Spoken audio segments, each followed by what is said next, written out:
It's not if they found a bullet. It's not if they found a gun involving the Keefe D case.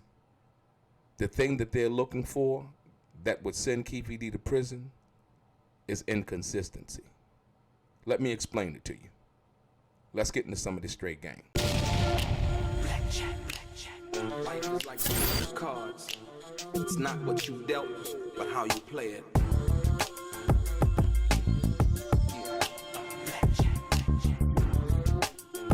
Play each situation correctly.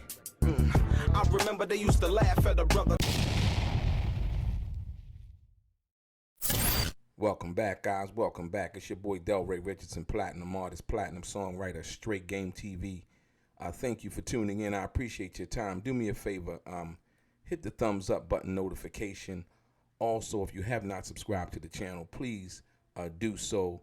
And like I always say, if you would like to be one of the first people notified when I drop some of this straight game, please do me a favor and hit what appears to be that little bell notification right below this video. I'm going to get right into it.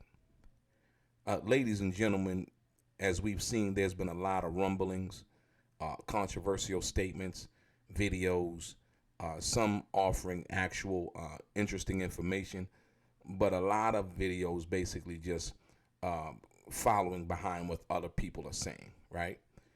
And so in regards to the Keefe D situation. But when I speak on situations, I like to be well advised, so that I can give you something that you can, should I say, food for thought. And most people listening to the law enforcement, you know, you hear the things that they've collected during the search warrant in regards to Keefe D situation, right? You know, laptops, tablets, 40 caliber bullets, and so on and so forth, right? But those things, if they meant something, you know, on their face, just those things, or at least the 40 caliber bullets, right? Then Keefe D would have been arrested already. What I want you to understand, what hinges truly, honestly on Keefe D's freedom is, because if you think about it, the book and all of the other things that he's done, the book he wrote really didn't make any money. So that was not advantageous to him at all, if you want to be clear. And, you know, he should have known that he wasn't going to make no money off the book from the perspective that, you know, you were involved with the murder of one of the most revered entertainers and hip-hop artists ever to walk the face of the earth in Tupac Shakur, right? But evidently he didn't think that through. So, you know, there he has a book. I read the book. I just wanted to hear what he had to say. And what I found it to be was inconsistent. But what most people are not really paying attention to is what really hinges, or what Keefe D's freedom really hinges on, is none of the stuff that they found. Let's say, for instance, the 40 caliber bullets, he kept as a memento, right? Involving the Tupac situation. Then what do you charge Keefe D with? You know, what did you charge him with? What? Yeah, that's one of the bullets. So do you now say that, okay, well, he was the shooter because he got the bullets? I mean, that's a circumstantial case, but you know, from that perspective, you know, it really doesn't matter. Now, what really matters is Keefe D's consistent statement in the proffer agreement, right? So when you do a proffer agreement, you know, you basically tell the feds everything they want to know. And basically, if you are found to be lying in that agreement, right, that information can be later brought back up to convict you, right? And so basically, it was kind of like Martha Stewart got into that same situation, if you will. Her situation was the same way.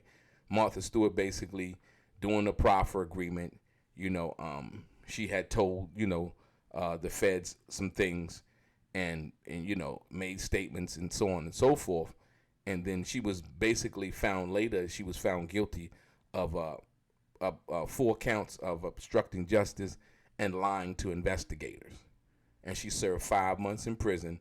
She had 2 years probation and a $30,000 fine, right? Martha Stewart did a proffer agreement also, like Keefe D. So now, if there is information found, let's say in any of those tablets, any of the interviews that he's done thus far, that are inconsistent with what he said in the proffer agreement, then that would be Keefe D's Achilles heel more than anything else would be. So, because you got to know that if the Vegas police haven't had a case from something he said already, then he'd already be locked up. True or false? Right. They would, when they went to raid the house, they would have locked him up because they had incriminating evidence involving the murder of Tupac Shakur. Now, because he was affiliated in the car, admitted to things, his involvement in it, you know, when they go after him or when they went to raid, you know, Tupac's name is going to ring true over everything that anybody could ever hear, right? But I'm telling you right now, the thing that would put Keefe D in jail more than anything is if they found inconsistent statements or found that he made inconsistent statements in his proffer agreement and found like in any of those tablets, you know, the laptops or anything, you know, other than that, let's say a manuscript or something like that where, you know, he wasn't telling the truth and he made an inconsistent statement and they found that to be, that's when the U.S. attorney and the prosecutors would say, you know what, the deal is off. You know what, we're going to lock you up and we're going to charge you with X, Y, and Z. So a lot of people, like I said, understanding the law, you know, people are saying, oh, yeah, you know, and a lot of people just saying stuff just to say it.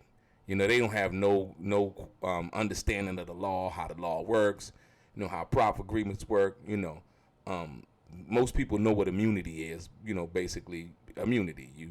You're immune to something. You know what I mean? And so same thing in regards to law. They're not going to charge you. You know, you're free to go basically after you give them what they want. And so from that perspective, yeah, but that's the thing that Keefe D, his freedom hinges on, is if he made an inconsistent statement or he lied in the proffer agreement and they find evidence that to the contrary and him making inconsistent statements, then the prosecution and the U.S. attorney will definitely charge him involving the in relation to the murder of Tupac Shakur. So, yeah, I just wanted to make that point. I mean, what do you guys think? You know, a lot of people, they chime in, and like I said, I appreciate you guys keep coming back and listening to what I got to say. And like I said, I always try to do it to try to create some kind of dialogue and back and forth. You know, and some of the people that comment, I definitely comment back to you. But yeah, but so that you don't get it misunderstood, that's the thing that they're looking for more so than anything. That's why they took all the computers and stuff like that, like any computer correspondence, any emails, anything like that, you know what I mean, from back in the day, years ago, and so on and so forth. And if they find that, then you best believe, you know, any correspondence, you know, let's say an email. I'll give you a prime example. Let's say, you know, Keefe D sent the email, hypothetically, right? He sent the email to somebody saying, you know, yeah, you know, that was some bullshit. We gave him, you know, blah, blah, blah. And I told them motherfuckers anything they wanted to hear in the proffer agreement and so on and so forth, you know, because I'm a gangster or whatever, right? That would be used against them. And they could say, you know what? You lied to us. Because right here, you saying you told us anything. Period. Bottom line. So most people don't really understand that. And so that's what I came here to help y'all understand today. Like I said, chime in the comments, man. I really appreciate y'all coming back, listening. And your boy DELRAY, straight game.